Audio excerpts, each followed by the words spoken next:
On First Live is presented by About the Fans. We've partnered with them this season on a brand new merchandise collection featuring t-shirts, polos, hats, and other accessories that Marlins fans will absolutely love. Head on over to aboutthefans.com to shop the FOF collection. Use our special coupon code FOF10 to save 10% off your order. Enter code FOF10 at checkout to save 10% and continue supporting what we do over here. This is Griffin Conan. This is Xavier Edwards. This is Liam Hicks. This is Dave Myers, and you're watching Fish on First Live.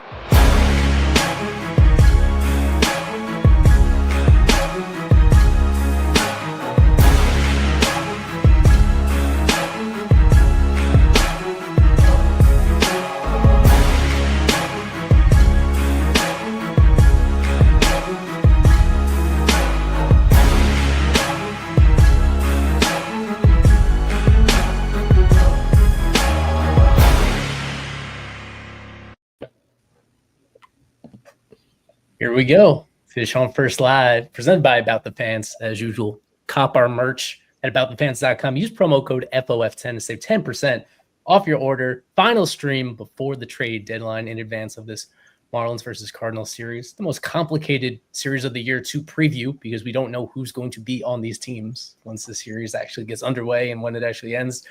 But we got double barrel gets on this one. Got longtime super sub Gabriel Revilla. He's usually, you save the best for last. Usually he has a tradition of being on the final stream every year, but we brought him in now earlier on, and I know he's following stuff closely. We appreciate your support, Gabe. Absolutely. And we have half of, I guess 1/3 or half, depending on which episode you do. One of the co-hosts of Bullpen Mafia, Javi Salas, and he's been on the show before as well. I think around this time last year, and just does great content over there with the Mafia. Thanks again, Javi. Excited to talk to both of you guys. Thanks for having me. And the timing works out beautifully with Javi because he, for anybody that doesn't know, parts of 4 professional seasons in the Brewers organization, and we are just coming off a series between the Marlins and the Brewers. I know that you and Brandon Woodruff, he was a guest on your show, and you have a relationship with him. Is there any other mixed feelings when the Marlins play the Brewers, just because connections to guys you may have on and off the field that are still with that org?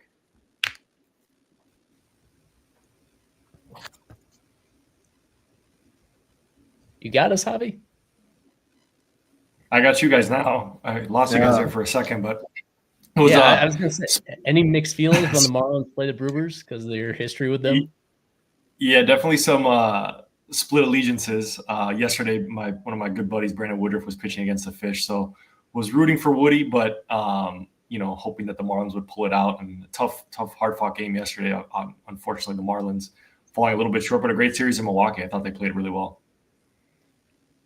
Take us through it, Kevin. The fact that they won the 4th straight series win for this team, but this is the toughest one yet. It is on the road against a team that had the best record in baseball when the weekend started, and they pull away in both of those first 2 games, kind of not even all that dramatic at the end, and then it took a dramatic comeback from the Brewers in that final game just to avoid the sweep. Like this, we think this team is going to come back down to earth occasionally, and that this would have been a spot to do it, and yet this is really impressive any way you slice it.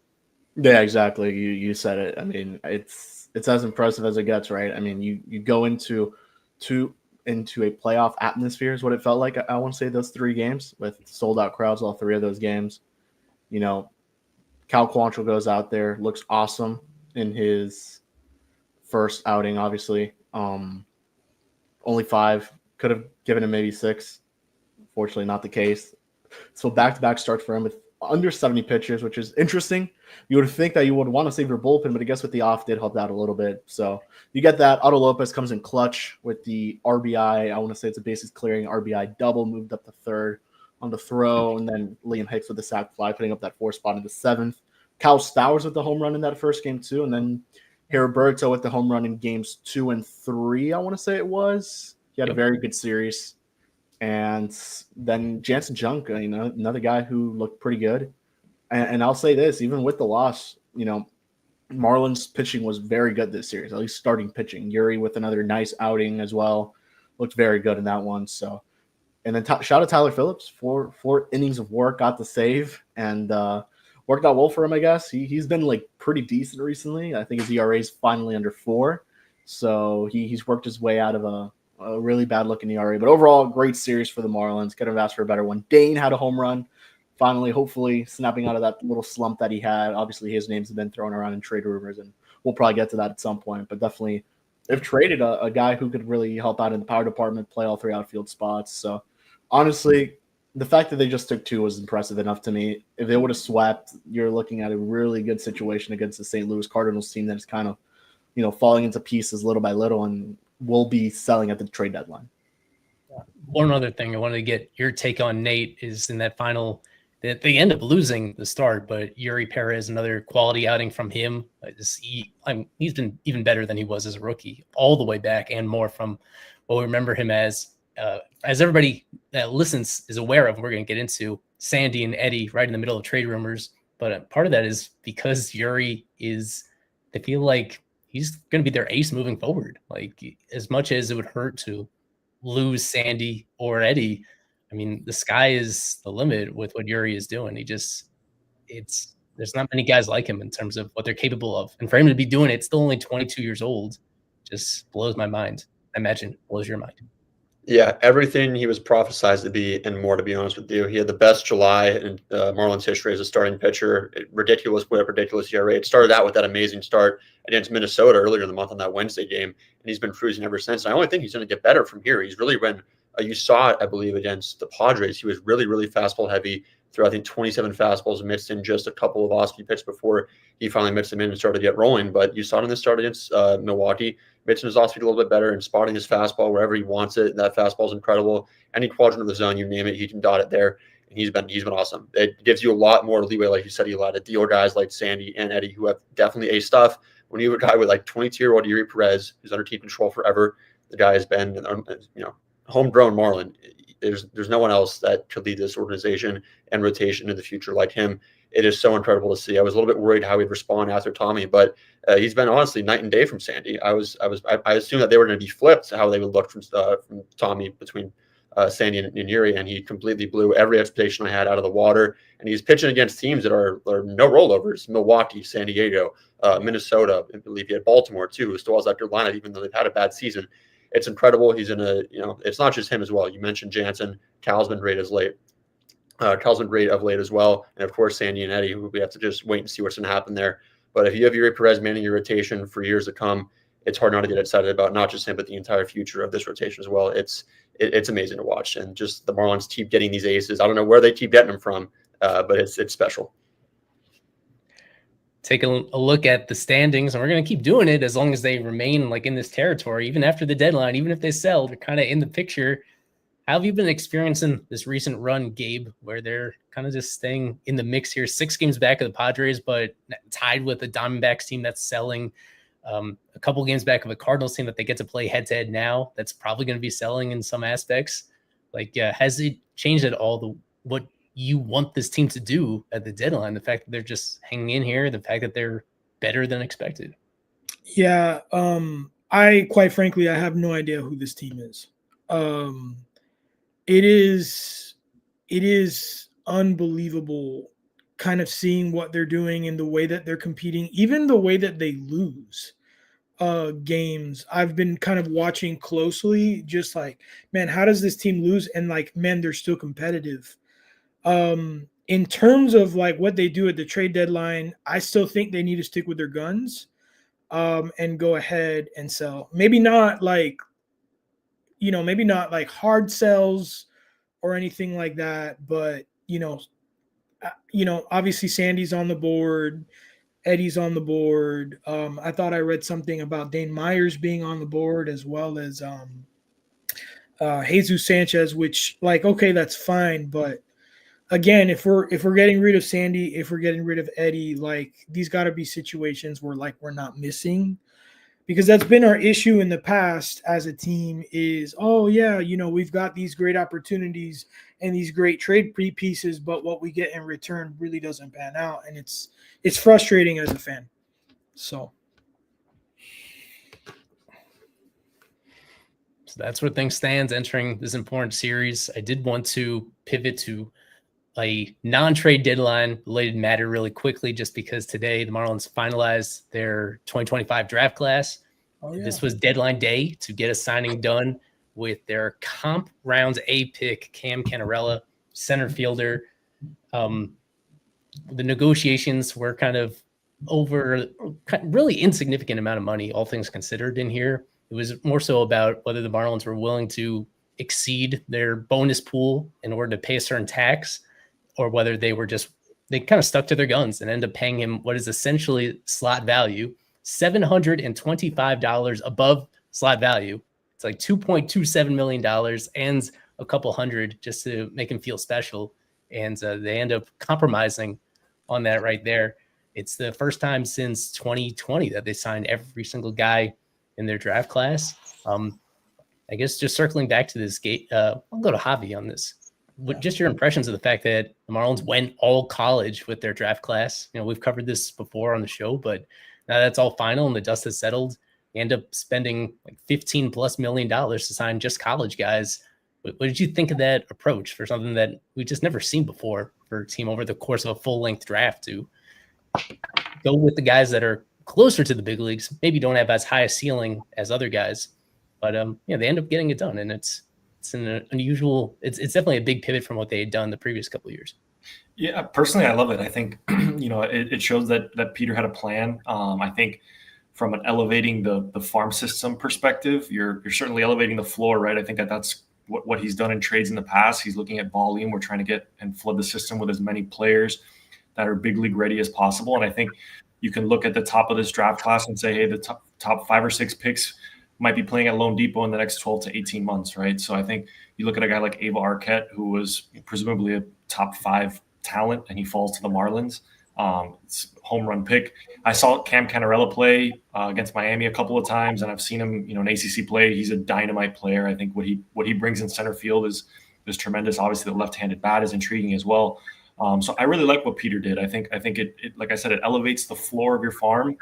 And these are guys you can, sort of pencil in. They're probably going to be slotted into high A and double A right away, and you're going to see them move through the system probably relatively quickly, I would anticipate, and make an impact at the big league level right away. I like the college aspect of this. I think the Marlins there's a tremendous youth movement from, the current roster. I think everyone's going to be around the same age. It gives a feel the 2016 Cubs, where all these guys came up together, played through the minor leagues together, won at every single level, and then they came to the big leagues and won in 2016, right? So I love what they did. I think I'm really enthused by the draft plan.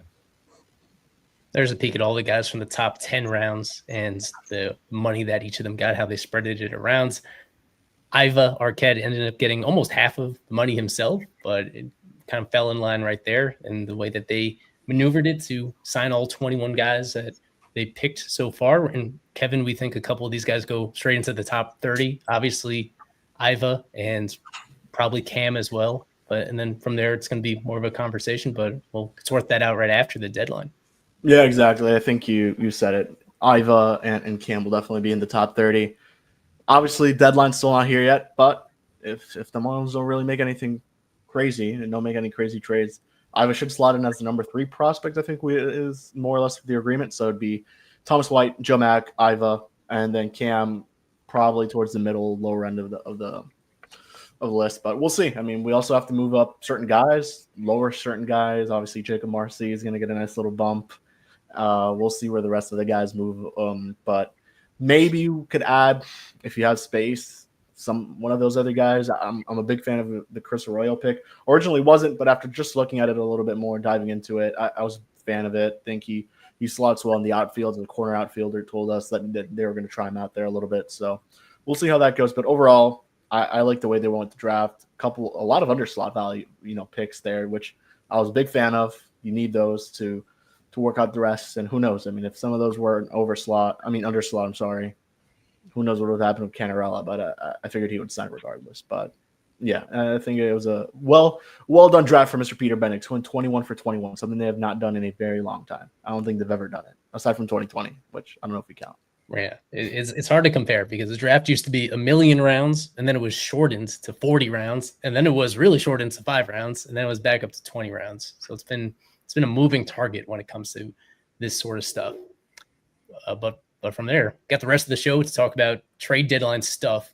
There is a whole lot of stuff going on here that is tangentially related to the Marlins. They have not made any moves yet, and I'm a little annoyed by that from a content creator perspective, because they're saving everything from deadline day. It is going to make that day hell for me.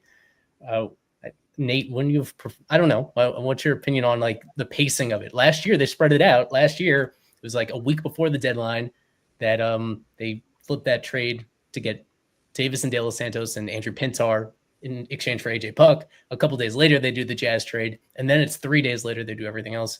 Do you prefer it like that, or in this case where they might be taking it all the way down to the wire, and then who knows what's going to happen? Last year, without a doubt. I mean, they got it. If we want to really count, it's always been a deadline deal, but they had us on our toes since May with a Rise deal. So it really had a lesson instantly from Peter Bendit's that, always be on your toes. But last year was honestly let you be pretty much on checking Twitter every minute. It felt like around then. What just happened, Kevin? Did it really happen? Is the chat right? Let's go! Hold on. Oh my God! Let's go! To Nick Fortes going to the Tampa Bay Rays. For who? Wow. Ken Oh Rosenthal my God. reports. Let's get into it. Ken Rosenthal reporting that the Rays are in discussions to acquire Nick Fortes from the Miami Marlins. And we're going to do that live breakdown here. Oh my God. Just as we were talking about the Look at pacing that. of As this, soon as we were talking about how boring it's been, and then Team Kevin absolutely perfect live reaction to the Nick Fortes trade. We'll see what the return is, if there is a return. But yeah, where do we want to start with this one? Let me get one of my many Fortes gifts up here. I've enjoyed covering him through the years, and this he's been drafted, developed by the Marlins all the way back to 2018. Nick Fortes, more than 7 years later, squeezed out, understandably, of this Marlins catching depth chart. We know why. Augustine Ramirez, Liam Hicks, biggest one of all, Joe Mack, is breaking through and coming to the big leagues. Who has some thoughts on this first, while I press a lot of other buttons and get my thoughts in order on this? I should start, right? No, Kevin. That's only right. I can't believe it happened. What was once a joke turned into reality. But no, seriously. I mean, Nick Fortes has been around for a very long time, like 2021. Even before that, he was in the 2018 draft, 2019 draft. He's been around for a bit. So wishing him nothing. Oh my God, wishing him nothing but the best in Tampa. Obviously, it's a guy who has worked with a lot of pitchers. So I think it's a good value defensively. The Rays have obviously struggled with their catching situation for the last couple of years. They traded away Danny Jansen, bring in Nick Fortes, guy who's experienced, veteran, more on the defensive side. I think it's a good opportunity for him. Obviously gives the chance for Liam Hicks to officially become a catcher. I did not like the first base experiment. Thought he was fine, but obviously a little undersized there. So good acquisition for the Rays. We'll see if an actual prospect comes in return. I would assume yes. Nick Fortes does have 2 years of control after this. So, and he's going to, it's a playoff push, and yeah, we'll take it. Yeah, it made a whole lot of sense. We didn't think it would be the first domino to fall. I thought it would be something. Oh my God, the hashtag is blown up. And it just happens in almost immediately after news comes out that the Rays were trading away Danny Jansen to the Brewers. So that's kind of one of them. He's going to a team that is still kind of in it. In fact, I got to stick with Kevin on this because you just put out that article. Was that just yesterday on Yandy Diaz? Just about the idea that both of these teams are in a similar spot where they are unlikely to make the playoffs, the Rays, because they were really in a free fall before this trade, but they're not giving up yet. They just had to rearrange some pieces in there. So we're kind of, I guess we have to assume it's going to be some sort of prospect of sorts that comes back for Fortes, but it wouldn't be, we'll have to wait and see, because the Rays, they do creative things. They buy and sell at the same time. They rearrange. They don't really follow that standard playbook of always just picking a lane. So we'll just have to wait in suspense on this. Oh my God. Yeah, just Nate, if you I have the article ready, I'll work on it later. Good. And Nate, if you could just take us through the brief history of a million different Marlins and Rays trades. Like we've seen a bunch just since Peter Bendix took over the last couple of years. This has been the most. God, what was the most recent one? The most recent one being Eric Crochet. I guess it was. Was There it has Crochet to be and one. X was in that deal, was he? Going back, there was rumors of a trade that almost went through in the offseason with Liam Hicks being traded on Rule 5 draft day, but that didn't happen. You there got was Meisner, of course. yeah, and acquiring Xavier Edwards in the first place, right before the front office switch. And the other Ramalaka too. Do you guys think Joe Mack's coming up this series? No, he won't be up. They're going to continue to roll out these two catchers. Got to see what you have, at least in Augustine. He's going to continue to get the majority of the reps. Next year, though, we could be talking about, Joe Mack at the major league level. But this year, I think it'll just be them two. It gives them an opportunity to call up a first baseman, actually play the position over who they currently have. So maybe we're on Davison watch, I would say. Troy Johnston watch. Who knows? We'll see. Let me just pull up this roster to get people familiar of where things currently sit and who could be most easily called up. Now, Fortes was not going to be in the starting lineup tonight, so they don't have to scramble in that regard, but they certainly – we'll see if they actually have to make a move or if things are still being finalized. Maybe they play a man short tonight. This is what the 40-man looks like entering tonight. It's been that three catcher combination in the big leagues for so much of the season. Ever since Fortes came back from his mini injury in early May, this has basically been half a season where they've gone with Fortes and Hicks and Augustine. We've seen Fortes' playing time. It's been slowly diminishing, but they've always gotten him at least one start each week and usually two behind the plate. In the short term, we expect it to be, this is kind of sink or swim mostly for Augustine as a defensive catcher. I guess I want to get your impression, Javi, of Augustine's defense. We know what he's done at the plate. He's been really impressive, the way that he's hit the ground running in a record-setting fashion. And he's been, when he plays DH, his numbers are actually significantly better than they are as a hitter when he's behind the plate and catching. Is assuming that he gets a little bit extra run here.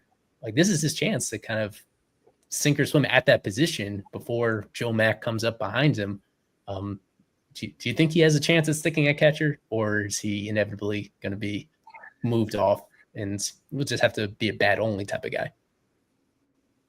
You're asking a pitcher, man. I don't know if you want my answer, but I think the runway of the ability to play here the next couple of weeks and into the end of the season will be huge for Augustine. I think it's going to be, to Kevin's point, the evaluation period that's super necessary for him, right? I think if he wants to take that next step and be the everyday catcher for the Marlins going into the future, we're going to have to see a serious increase in his defensive prowess, right? I think unfortunately right now he's kind of drinking from the fire hose, and it's not a place to be if you're a catcher at the big league level trying to, catch a pitching staff, understand all the running game. There's just so much going on for him, and I think that I hope that as I'm a huge Augustine fan, let me make that very, very clear. I hope that he has the ability to show this front office and this coaching staff that he is the catcher of the future, but Joe Mack is waiting in the wings. We know what he's capable of. So I'm excited for the next couple of weeks of Augustine Ramirez, that there's no one to look over his shoulder now. This is his job for presumably the rest of the season, and we'll see what he can do with it. Augustine leading all big league catchers this year in passed balls, throwing out runners at a really low rate. It's we were kind of skeptical of him defensively when he got called up. We were pretty high on his bat from the beginning, and he's made us look good in that regard at Fish on First. But yeah, the defense has continued to be a bit of an issue. And yes, we thank everybody for hopping in on the live viewership on this as we react to a move that came up originally on the stream. That debate happened on one of our series preview live streams 3.5 weeks ago, at the very beginning of July. And just to reset it, it was Kevin versus Isaac and Alex Carver. Both of them were pretty adamant that Nick Fortes does not have value. And they were trying to intimidate you. You stood strong by your position. We had a very organic buildup of enthusiasm from people listening and supporting you. And now it has paid off. And congratulations, Kevin, on getting. Hey, we still have to see what the return is, guys. Being correct. Yeah, so in the short term, what corresponding moves we might see to fill out on the position player side? Yeah, it's a few days until Derek Hill gets healthy. And I don't think Davison De Los Santos is ready yet, even though they do have now more playing time available at first base for him. Hey guys, what do we think the near-term corresponding move could be? Jeremiah advocating for Troy Johnson to finally get his shot. He's not on the 40-man yet, but this, depending on what the return is, could open up a spot. Davidson's on the 40-man, man. It makes sense. It's just that he's. Well, this is my question. Are they going to make a roster move today? Because now you're down a player. Do they have someone already in Cincinnati just in case this was happening? That's a real question we need to ask ourselves. Is there actually someone there? Obviously, they I don't know what they would. I guess Matt Mervis. Matt Mervis is that's a possibility. He's been raking in AAA, guys. I wouldn't want it. The easiest move would be just bring up Davison, add someone else to the 40-man, and see what happens. But realistically, I'm sure they have to have someone there. Okay, am I saying that Matthew Etzel? I'm not all that familiar with who that young man is. Matthew Etzel, is that what somebody's reporting as? That's Craig, I think. Oh, no, Craig just retweeted it. Okay. Well, first, where is he on the pipeline? Yes. He's got to be a top outfielder. Matthew Etzel. I'm seeing this from Robert Murray of Fansided. I'll get it on there, just to show everybody. And so it's ironic because kind of the impetus for why he's not. Yeah, number 28 prospect in their system. They got a top 30 prospect for him. Yeah, this is all just very ironic because one of the reasons why we were so confident that Fortes would have value is because the Rays made a trade for a catcher to get Matt Tice back in June-ish at some point. Where's Carver? Thank you for tuning in, Arm. And I have the same question. It is very convenient. We've been talking on and off with Carver for most of the day. I won't forget your tweet, Arm. When it's time to answer for his opinion on this, nowhere to be found. So this is a great question. I think everybody's wondering the same thing, but I'm sure he will address this as things go on. Yeah, I mean, I need the shirts made. I need the trophy. I need all the clips of everyone ever saying I was wrong to be retweeted on the Fish on First account. Today's a big day. So catch some of us up that weren't there when this conversation happened. Who said what? I don't even remember. I think I said Nick Fortes has value and they could trade him for something. So and then I got absolutely dissed. I was told zero value at all. But hey, man, here we are. Yeah, well, let me try to get some useful information on this prospect coming back. As you mentioned, that's Pipeline's ranking that had him number 28. Yes, he's a fast player, 65 grade run. Wow. Hitting, he's in AA, hitting 230, 360, 347 with a 707 OPS. He's not ranked on Baseball America's top 30 for the Rays. I will say that. Yeah, so I do find that interesting. Just for my personal opinion is that Baseball America rankings are more reliable than Pipeline is. So I think that is worth noting that he is just outside of that list. He has not played, this seems notable, he has not played a baseball game since June 20th. He's on the injured list. So we'll see whether that is what sort of injury that would be, because he was actually red hot, it looks like, right before going on the IL, but he was playing in AA, and he spent this whole year at AA. Yeah. 23-year-old outfielder, not on the 40-man roster, still another full year away from being Rule 5 eligible. Interesting. So at least it's something. And he's primarily playing left field this year. They actually kind of have a need for that in Pensacola anyway. I mean, there's a lot of Shane Sasaki going on down there. Fenwick Tremble, who's been okay when healthy. He's on the IL right now too. Etzel. Yeah, that's why I said he's not played in over a month. Arm filling us in on how he gets the Rays in the first place. We should get Arm on the stream to talk about his hashtag not Team Kevin. Yeah, this guy does have a pretty impressive beard in the profile shot that I'm seeing of him. He does look a little bit like Sean Barry. Yeah.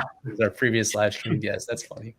Apparently, he was in the Eflin deal last deadline on the 26th. Yes. A year ago today. Drafted in the 10th round by the Orioles originally, then traded over in the Zach Eflin trade. That was in the middle of last season. So yeah, he's been at AA. AA. Bases last year too. That's impressive. He spent a lot of last year at AA, and he had been at AA this season prior to going down with his injury. So we'll try getting some clarification on that injury. That could be part of the reason why he was available in the first place. But certainly, if they're making this trade, it's because they believe that he's going to be pretty healthy. Hold on. So let me just try to get people more familiar with him. I think that was the last Marlins Rays deal, wasn't it? With Birdie and Sasaki, wasn't that? Oh, it was that one. You're right. Yeah. Good reminder. Yeah. That was a 3-team trade that they did with John the Rays Cruz, and the Yankees. John Cruz. Yeah. But hey, the Rays were in it. Okay. So Arm thinks he's worth a flyer, and certainly getting anything for a guy, of course. Yeah, to get somebody for Fortes that, yeah, to be clear, just did not have a space in this organization moving forward due to the influx of other catchers that they had. No complaints in terms of the career that he's had overall. This was, I think he's the best player from that draft class way back in 2018 during an era where they've been so bad at developing their own position players. Even if he didn't really reach his full potential with the bat, he's turned into an above average defender. And that's why he has value to a team like the Rays. The Rays especially are really high on catcher defense. They historically sometimes lean so far into that they don't care whatsoever what their guys do at the plate. And that shows how they value him. So this guy, where he has plus raw power, at least, even if it doesn't translate a ton to game action to this point. I'm so glad that we had something to at least talk about right here, trade-wise, to spread out the reaction a little bit. It's also a great chance for Fortes to make some new memories at George Steinbrenner Field after the last time. Oh my God! Yeah, you're right. So this is a great opportunity for him to rewrite the script. Yeah, didn't you talk to him right after? Yeah, maybe we don't have to talk about that. It was all right. It's okay. I forgot. No, but seriously, jokes aside, it's a solid trade. I mean, you get a guy who kind of fits the profile of what you want to do here. It's a guy who steals a lot of bases, could probably work on cutting down the Ks, probably goes to AA. I would assume he's only 23. Don't really have many space for him in AAA. We'll see what happens. They need to make this official, and they need to make a roster move because they're down a player. So I will be very curious as to what happens here. They definitely have someone on the taxi squad. And right. I will be very disappointed if I see the Marlins have selected Rob Brantley's contract and added him to the 26-man roster to continue carrying 3 catchers. So that would be a major issue, but we'll just wait. Yeah, I do suspect it'd be one of the non-40-man guys. Again, I'll look at the position players on the 40-man. I don't think half of them are hurt, and the other ones just are still developing. So I think it'll be a non-40-man guy. Could be Matt Mervis, as Kevin noted, due to his performance, hitting for a lot of power lately. Since going down, even if we don't believe it's going to stick at the big league level, that's one option. It would be, imagine if it's Jacob Berry, the positionless Jacob Berry. He's been really hot down there, former first-round pick. That would be, it could be any number of guys, honestly. But whoever it is, this roster is going to change quite a bit just over these next few days. So don't get too attached to whatever they do here. Still a lot of moving pieces going on. I think we can eventually move on to other topics, just because there are other trades coming potentially, other bigger trades. All due respect to Fortes, What's the biggest one? Yeah, there could be a lot more coming. I do want to circle back to earlier today, this report on Edward Cabrera and the Cubs about the fact that the Cubs have been a team that have been linked to him dating back quite a while. We already knew this, but they've reached a point of at least exchanging some names on here. According to Northside Baseball, that's kind of our sister site that covers the Chicago Cubs. Good reporting there from Matthew Trueblood about at least that top name. A lot of baseball fans in general will recognize Owen Casey. He's been knocking on the door for playing time with the Cubs, a left-handed hitter with a ton of power who's doing really well in AAA for the second straight year, but he's blocked in the Cubs. The Cubs happen to have maybe the best outfield in all of baseball, so no particular room for him. At the same time, a big desire for them to add to their rotation. They've had some injuries. They have some questions about which of their starters are actually playoff caliber starters. And anybody that has been following the Marlins this year know that Eddie has been such a feel-good story after being so frustrating for his major league career to this point. He's been healthy now for like 3.5 straight months, and he's been so consistent for like 3.5 straight months here. going to you, Nate, about the particular names involved here. We've been talking about the push and pull in terms of whether this is the right time to sell high on Eddie, yada yada. But a prospect package featuring somebody like Casey and a secondary piece, a really strong secondary piece like Jackson Wiggins, is that the type of package that would get it done, that we think would justify making this move, just as Edward is kind of putting it all together? Yes, on both. I think right now is a goodest time as ever been to trade Edward Cabrera. Obviously, there's been a lot of discourse in the past about 2021 offseason or 2020 offseason for good old Max Kepler. Look how that would have turned out nowadays. My goodness. But I believe that, of course, this is 2 top 5 guys in the Cubs system who are, it's a pretty strong system nowadays there in Chicago. Owen Casey, you talked about, very heavy in the Luzardo talks. We heard a lot of Owen Casey, who is blocked, similar to Joxton Garcia, who I wrote about in the Red Sox system. Very similar guys. Good power bat, has a little bit of a strikeout issue, but I think he would be a pretty safe prospect as well. And I think he's probably, if Jesus Sanchez does get traded, that opens up a perfect door for Casey to come right up. With Jackson Wiggins, big fastball, big slider. Control is a little bit of an issue, only 40 grade control per Baseball America, but he's a top 5 guy in that system. Like I said, probably will be a top 10 guy in the Marlins system as well. So if the Marlins trade Eddie now, which I believe this is the time, I think if you wait, you're just flirting with a potential injury. Who's a guy like Cabrera, we've seen it happen many times in the past, or God forbid he reverts back to his old ways. I don't think it'll happen, but the Marlins have been on the Edward Cabrera roller coaster for almost 5 years now, at least in the big leagues. I think right now he's had exactly what you wanted from him. It's been an amazing development as any that you could have ever asked for entering the season. You could get a real haul for this guy, and I believe 2 top 5 guys in a system like the Cubs will do it. I believe you got to get at least 1 top 100 guy. But I believe if this hypothetical were to come true, I would be pleased with it. But I think now is, like I said, you got to get rid of Cabrera now.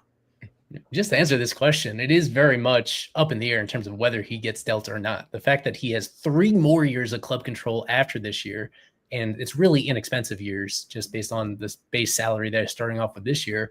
It's totally up to the Marlins getting a deal that they're comfortable with and satisfied with, because if he continues doing what he's doing for the rest of the year, then his stock could be even higher after the season. I've kind of been echoing what Nate says. I don't want to be on this roller coaster anymore. There were times where the fear was Cabrera would not be a starter at all. Like, that was a very reasonable question to have at times last year, at times even entering this year. And for him to go from that extreme to this one, to being one of the most desired starters on the market, seems like a great opportunity. And I think it could go either way in this case. Sort of the same thing to you, Gabe. I'm just curious where you are on Eddie and the just the pros and cons in terms of giving up on him now, or versus the, just potentially having him as a key piece of the rotation moving forward. If he just keeps doing what he's been doing, then he could be a big piece of the Marlins contending in 2026. So it's which way are you leaning in terms of how you want this to play out over the next few days?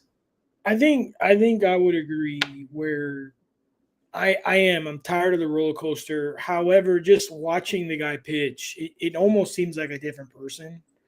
But at the same time, like, okay, you trade him, and we might get stuff like this back, which would be awesome. However, my question then becomes, while I understand that the Marlins in particular have always been good at developing pitchers, you got Thomas White behind, you got different guys in the pipeline. I don't know, man.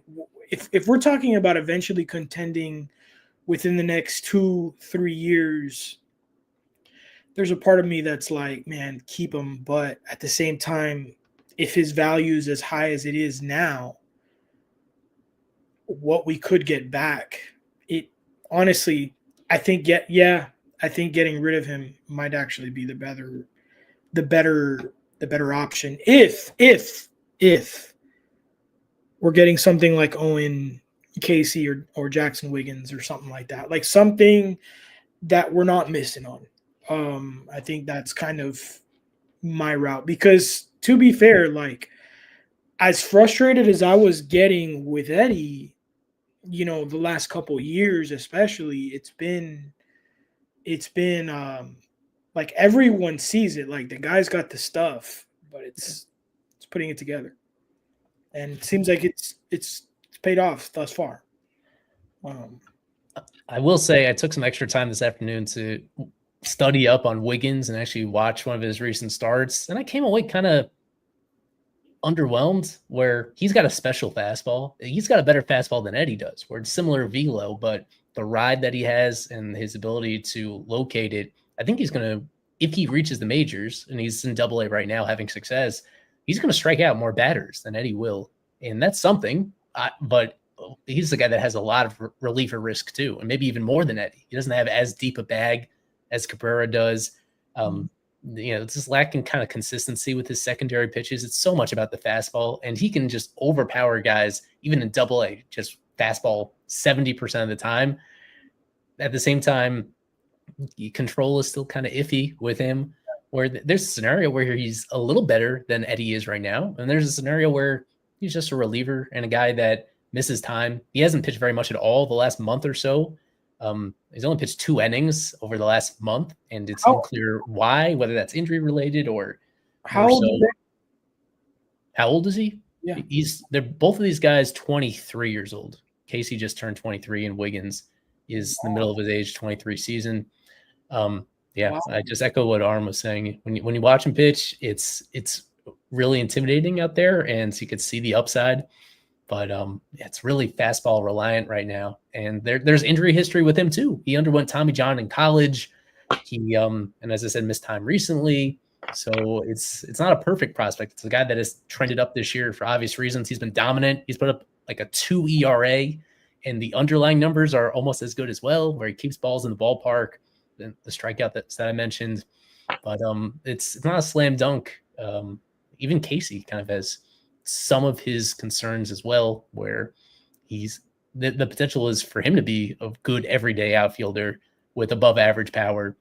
But the fact that he's repeating AAA for a second straight year and still striking out quite a bit against both lefties and righties, I think that this would be a fair trade as it was outlined, but one that I don't think would be a fleece in one direction or the other. So we'll see if it actually comes together. It is not too late to scratch Eddie right now, by the way. We are a full hour away from first pitch. Just people to keep in mind that they can do this all the way up until the very final minute if they want to. But we expect him to make this start. And we expect Sandy to make his start tomorrow. Yeah. From what we understand, even with him being bandied about in trade rumors, all that kind of stuff. Man. What a stream. What a stream. We're not done yet. I did want to backtrack over 2,000 viewers. Who would have thought? Just to show the photo of this new outfielder they acquired, Matthew Etzel. There he is. That's the beard that we referenced before. So pretty impressive growth from a 23-year-old. I will never in my life be able to grow facial hair like that. So thank you for everybody who's tuned in to this point. I did want to, on a lesser note, point out that the Marlins have other trade candidates on their pitching staff, including Cal Quantrill. He is the one guy that they are very actively trying to move because he's a pending free agent. You either get something for him now or you just ride it out with him on your pitching staff. And there was a trade earlier today with old friend Chris Paddock going from the Twins to the Tigers for a prospect that was even better than the one that the Marlins got for Fortes. And I think this is kind of relevant to the Quantrill conversation. He's about the same age. Their performance this year is almost perfectly lined up. Both of them with inflated ERAs around 5, but they're strike throwers. And in Quantrill's case, he's been really consistent since getting off to that slow start. If Paddock is able to get a return of this really young switch hitting catcher who was ranked kind of in the middle of top 30 lists in the Tiger system before the deal, then that makes me think that Quantrill would be able to bring back something very similar. He's actually earning a little bit less money than Paddock is. His most recent outing being that one against the Brewers, and it was part of the reason why the Marlins won that series because of how well that he pitched, even if it was only 5 innings at a time. So it's looking like we haven't heard any particular rumors about where Quantrill might be going or who might be interested. But I put up an article on our site not that long ago about making the case that Quantrill is one of the better free agent signings the Marlins have made the last 2 years. He clears Tim Anderson He clears Johnny Cueto. He clears who's the one? Gene Segura, who they had to salary dump in the middle of the season. I don't know if you have any strong Quantrill takes, Javi, but the fact that a guy that they signed on a pretty cheap deal hasn't fully bounced back to who he used to be, but somebody that throws strikes. He's been a good citizen, and he's been, after that really slow start, he's been pretty consistently effective from like May onward. And this might be the final piece of the puzzle, whether he's a trade asset or whether he helps stabilize the rotation after they trade one of the other guys, whether they end up trading Eddie or Sandy and he sticks around, then at least that's a deal that the Marlins don't totally regret, unlike some of the other ones that I just mentioned. Yeah, I think from a pitcher's perspective, Cal understands the assignment, right? I think he kind of knows who he is at this point in his career. He's in the middle of the rotation to eat up innings, go out there every fifth day and be a reliable starter, throw strikes. And he's done that his last 2 outings. I think those little element of the Marlins trying to keep him in a glass box, it seemed like in Milwaukee, just because it was probably his final start before the deadline, not want to push him out there and do anything crazy. See if you can extract any value from a Cal Quantrill at the deadline. I think there's going to be some desperate teams. I think, the Seth Lugo signing kind of sent a message across Major League Baseball, right? He's probably one of the more desirable starting pitchers, and he gets locked up long-term in Kansas City. So I think the ball's kind of rolling in Peter Bendix's way, and his little crystal ball. It seems like everything's going in his direction right now. He's got some really interesting trade pieces, and Cal Quantrill is definitely one of those guys. I don't think Cal Quantrill probably slots into your postseason rotation, but he eats up a ton of innings in September and pitches some valuable baseball to keep your frontline starters healthy and ready to go into the postseason.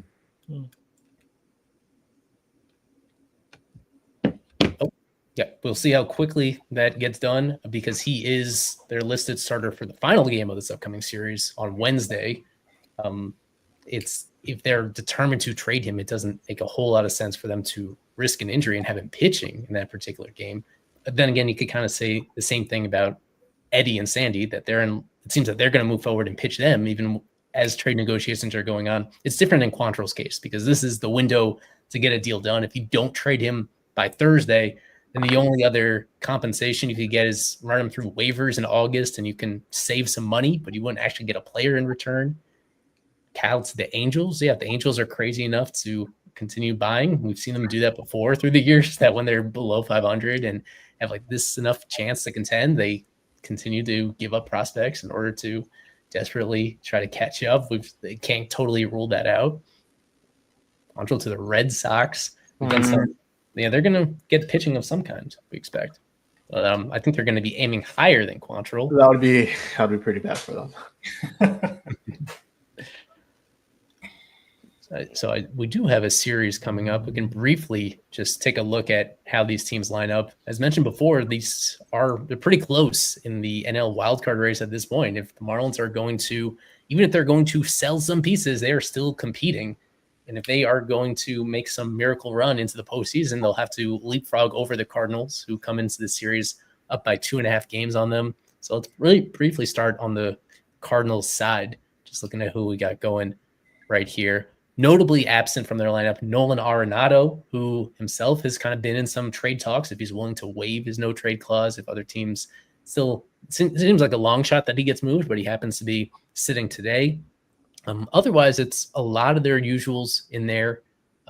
Each of those guys, those top 5, from Donovan all the way down to Wynn, all those guys having really solid seasons offensively for this team. And then it drops off quite a bit. Jordan Walker, I remember – totally off subject, but I remember very clearly hypothetical debates a few years ago about would you trade Jordan Walker for Yuri Perez 1-for-1 when both of them were all the way at the top of prospect list. Both of them were really impressing in spring training. And I guess I'm volunteering to out myself that I remember thinking in my mind that I would definitely trade the pitcher for the hitter, all things being equal, and thinking that I'd rather tie my hopes to Walker than to Yuri. And that has aged horribly because Walker himself, outside of spring training games, just not consistently good enough at making contact, at swing decisions, poor defender in right field. Just your general thoughts on the Cardinals. Like, this is a team that I think entering the year, expectations were kind of low. They're supposed to be in a somewhat of a rebuild phase. News with the Marlins lineup. Kyle Stowers has been scratched. Not trade deadline related, is what Christina said, due to an illness. So everyone could breathe. Kyle Stowers is not being traded. But yes, there will be a lineup change for the Marlins.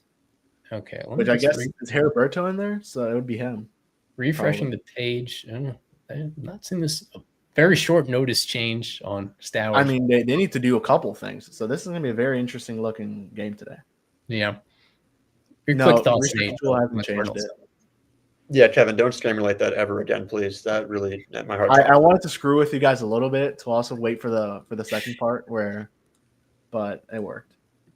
Yeah, thank you. With this Cardinals team, they are really, it's one of the most fascinating teams in the National League. Honestly, all of baseball, like you said, Eli, who knows what this Cardinals team's future looks like? They have Nolan Arenado, who might be on the way out, like you said, and they have a lot of young talent who they're waiting on to flourish. You mentioned Jordan Walker. Guy was like a consensus top 10 prospect just 3-4 years ago, and he's been abysmal. The guy cannot stop striking out. The Georgia kid who was looked to be like, the Nets Goldschmidt, obviously less of a defender, but was supposed to roam third base at Busch Stadium forever, has moved to the outfield, been pretty bad in the outfield there as well. Mason Wynn's been okay.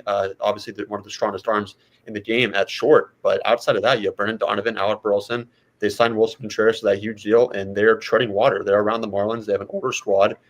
Pitching not looking too good. Ole Marmol is still Ole Marmol, not one of the best managers in the sport. I thought they could have went out and got Stipp last year, but I guess we'll have to wait and see on that. That really seemed like a match made in heaven. They do have John Jay, though, so congrats to John Jay, who also got in a little bit of a beef with Miami's own Manny Machado over the weekend. I want to see what happened there.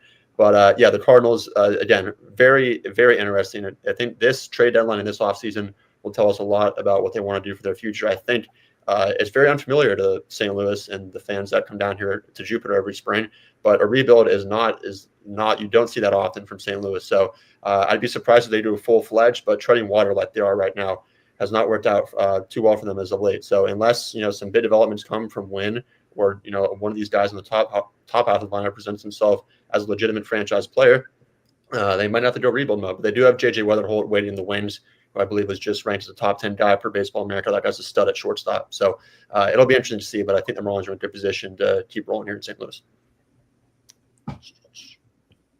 Before showing the incorrect Marlins lineup, this disclaimer from Christina De Nicola of MLB.com that Stowers was scratched because of an illness.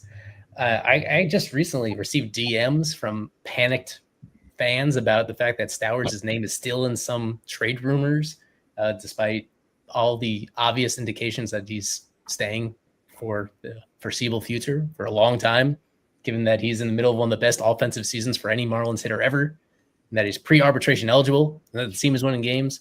So it is not trade related on Stowers as we near the anniversary of him being acquired in the first place as the secondary piece in that Trevor Rogers package, and now turning into far and away the team's most valuable player this year. So still waiting to see what the updated lineup looks like for tonight. It would be an opportunity to get Heriberto Hernandez in there again. I highlighted him on the site this morning just about how awesome he's been hitting, almost as well as Stowers has, obviously in a much smaller role and with more of that coming with the platoon advantage, but he would be the logical suspect to plug in there in left field on relatively short notice when it comes to this. Beyond that, we'll see the way that this goes, if there are any other last minute trades that pop up before tonight's game. But I'm glad that they spread it out a little bit, give us this small appetizer. We'll call it a Nick Fortes trade an appetizer to the trade deadline buffet or whatever, that they spread it out a little bit right here. If they sweep the series, then they hop ahead of the Cardinals in the wild card race, and but they'll have to take it one game at a time, and we don't know for sure who's going to be pitching those games for the team. So I guess the last thing is I'll at least show who the listed starters are for both sides for these next 3 days. They're highly subject to change in all three cases, even with first pitch looming. There is a possibility that something goofy happens with Edward that takes him out of the equation right here. But it should be Edward against Andre Palante tonight, Sandy versus Sonny Gray in the middle game of that set, and Quantrill and Michaelis at the end there. But we should at least acknowledge Sandy and the possibility that this is it. There has been quite a bit of smoke around him. Just a very complicated trade candidate because he's been bad for most of this year. Javi, what are your your general reflections on Sandy and his Marlins tenure. And if it ends up, I don't know, do you think this is going to be the end right here, just based on all the smoke that surrounds him, or are they going to give him a shot to fully straighten out the second half of the year and then reevaluate things? What direction do you think this is going to go with him? I mean, I think Peter Bendix is in a really enviable spot, right? Sandy coming off the best start of the season against the Padres in the 12:30 camp day last week. And obviously with an opportunity to showcase himself one more time for desperate teams. I think this is going to be one of those things that probably goes down to the wire. I mean, as a fan, I'm super thankful for Sandy, right? I think he was the perfect person to sort of mold the pitching foundation of the organization. Obviously, people talk about the way him and Yuri are together. They're the best of friends. He's been a tremendous role model for him. So even if Sandy does depart this team, I think his footprints and fingerprints will be all over this pitching staff for many years to come. It's been an unfortunate year, I think, because the stuff is so good, right? The fastball is still there, the velocity. It's just been seemingly like one thing after the other. It seems like the big inning kind of follows him around and looms, and it's just at what point in the start is it going to happen? But we've seen glimpses of Sandy where he looks like the old version of Sandy. So I think it's an intriguing, next 72 hours for not only Peter Bendix, but for the Miami Marlins fans. And how do we sort of diagnose, do we want Sandy to stick around? Is the haul that we're going to get for him worth the squeeze in terms of, is there going to be a desperate team that's going to come in here and really blow Peter Bendix's, mind with a huge offer? And, I think that's going to kind of dictate how we operate here. I think, in my opinion, Edward Cabrera is the more likely trade candidate. I think Sandy might be the one that sticks around, but I also wouldn't be surprised if Peter Bendix waits till the final hour to make a huge splash by moving Sandy for some really big pieces. That being said, last thing I just want to note is the confirmation that Hernandez is taking Stauer's spot in the lineup tonight. Heriberto Hernandez batting fourth, sliding right in there, and deservedly so. Hit homers in each of his last two games. And they might as well give him a big opportunity in an indirect way. One of the dominoes of Fortes being off the roster, opening more. This helps open a little bit more time, maybe at first base if they want to experiment with him there. Again, I wrote more about that on the site. They want to find creative ways to get Hernandez into the lineup more often. And this is indirectly one of the ways to do it. So we will see how long that he keeps this going up. But this will go into our final segment of the show. As always, prediction time. This is prediction time. I think we're going to win a lot of games, a lot more games than you think we're going to win this year.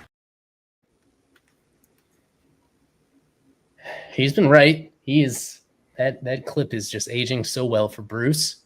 But as we do every single series, predicting how many games the Marlins are going to win, who's going to be the series MVP. It could be from either team, could be a hitter or a pitcher. We keep track of it all season long on our site. For our staffers, our valued super subs, and our live stream guests. Look at Gabe, tied for third place with 43 points overall this season, tied with Kevin. And I've been in quite a slump as I continue to be pretty now's when you join. Holding on. And Isaac comes in at the very end, doing absolutely nothing to support us during one of our biggest streams of the year, but he still wants to be in the prediction time video, and that's all right. More the merrier. On here. Still about 40 minutes or so for our super subs. If they want to get their predictions in, you could do it on fishonfirst.com. You could do it in our Marlins Discord server as well. Submit it over there before first pitch, and we will count it. This is about as hard as any series predictions for the season because we just do not know who's going to be on the team over these next few days. And that goes for both the Cardinals and the Marlins. Try your best.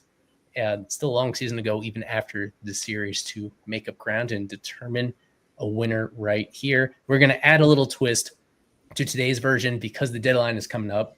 I guess we all get a bonus point. We get one automatic to help us with the Fortes trade going down. Not official yet, but pretty close to being so. We know the Marlins are going to make at least one trade before the deadline. I'm going to set an over-under in terms of how many trades the Marlins are going to make between now and the deadline. So in addition to your series predictions, how many games Marlins will win, series MVP, at the end, just say over or under 4.5 deadline trades for the Marlins. You think there's going to be 4 or less, 5 or more, under, over. And we'll just add that to your prediction time submission. So let me get the background going. We'll have Kevin lead us off. It is his big moment, Team Kevin. So, So your series predictions, your over-under on 4.5 Marlins trade deadline deals.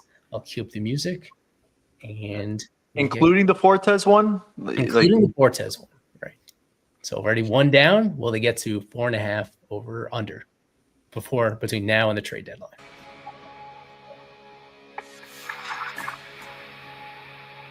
Alrighty, here we go. I think the Marlins will take 2 out of 3 against the St. Louis Cardinals, assuming those 3 guys do end up pitching. I think they had the upper hand on the team that really has struggled throughout the last month or so. A team that everyone thought was going to potentially buy.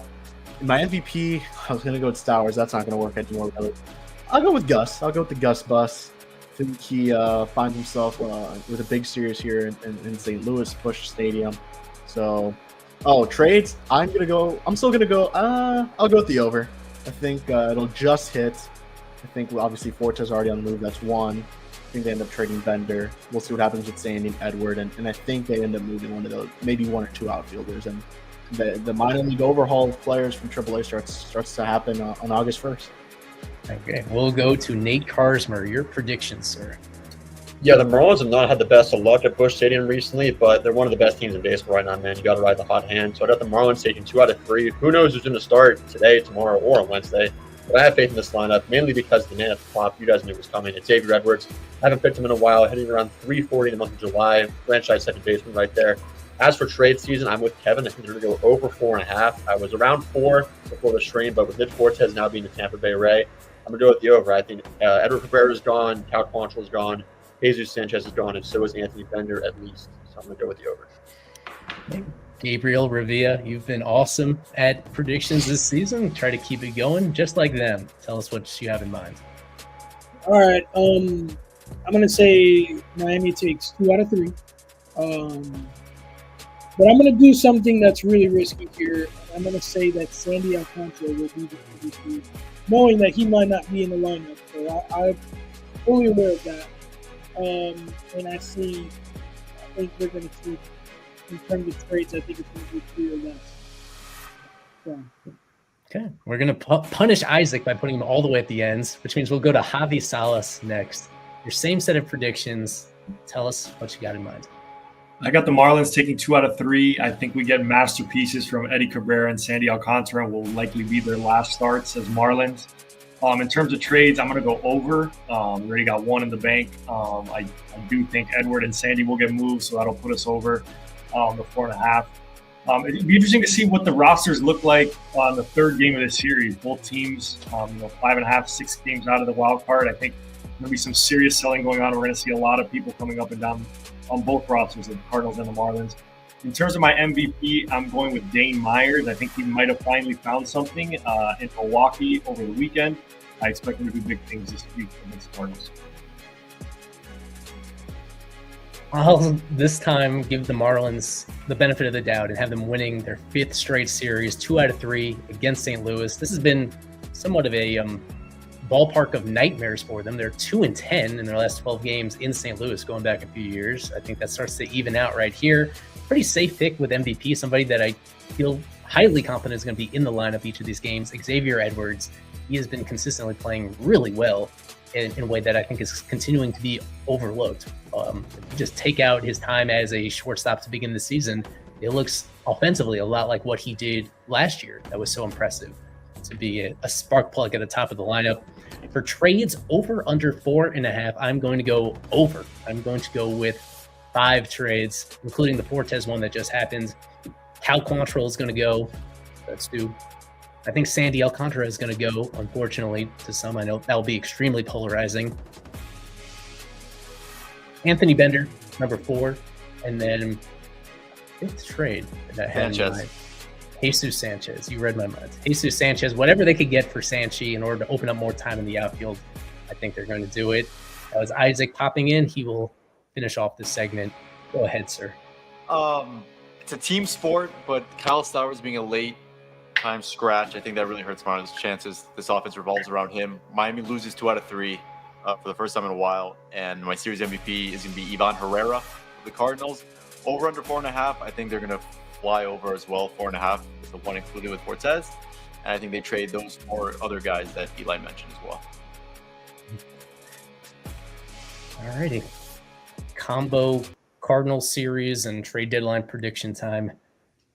Ton of people tuning into this one. Thanks again for doing that. Glad that we had some live news to react to, and we're going to have all your trade deadline coverage at fishonfirst.com and across our various platforms. Thanks to Isaac for a few minutes of his time, and Kevin and Nate, special guests Javi and Gabe. Appreciate you guys, your support. I'm repping the Mafia on my shirt right here. So check out the Bullpen Mafia wherever you get your podcast. They do a great job, not just covering the Marlins, but all of baseball stuff. And we are brought to you by About the Fans. Once again, repping our own merch, aboutthefans.com, FOF10 as your coupon code to save 10% off your order. So we'll be back with the next stream, not until Friday for the Yankee series, but in between, we're going to have some Twitter spaces on deadline day. In fact, we would have done, I guess, an emergency space if we weren't streaming right now, but definitely on deadline day, counting down to the 6 p.m. deadline on Thursday. We'll be giving all our takes and reacting live as the Marlins finish off their deadline plan. So, a lot of you are watching this on Twitter, and you'll be able to find that that spaces in the same spot. So tune into that. Looking forward to hearing from you guys as well if you want to call in during that show. So this has been FOF Live, presented by About the Fans. As always, Fish on First Live is presented by About the Fans. We've partnered with them this season on a brand new merchandise collection featuring t-shirts, polos, hats, and other accessories that Marlins fans will absolutely love. Head on over to aboutthefans.com to shop the FOF collection. Use our special coupon code FOF10 to save 10% off your order. Enter code FOF10 at checkout to save 10% and continue supporting what we do over here.